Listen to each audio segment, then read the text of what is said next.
The range of what we think and do is limited by what we fail to notice.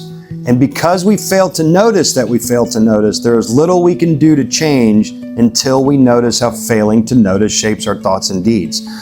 So oftentimes, it's kind of, here to sum it up, you know what you know, you don't know what you don't know, right?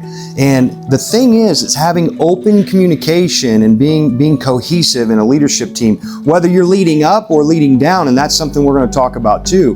When you're in mid-level leadership, oftentimes, and I don't want to get too far up into this content because it's something that we're going to talk about later, but oftentimes some people can lead up well, meaning they deliver the goods to their boss. They have all the information, all the data, everything the boss wants to know, what's going on with the project for you guys in particular, right?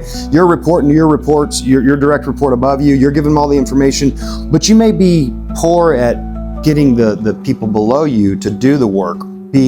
You may get them to do it. You may get them to do it by force or by direct order. We got to get this done. We got to get this done.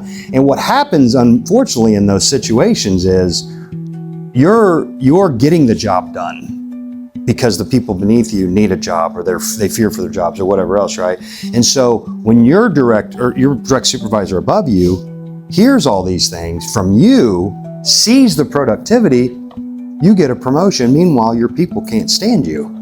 Well, if you in the upper level leadership aren't aware of what's going on down there and you fail to notice these things, again, circling back to the suicide, until somebody ends up killing themselves, do you guys realize that this was even going on? You're going, how is this possible? This guy was on one of our best producing teams.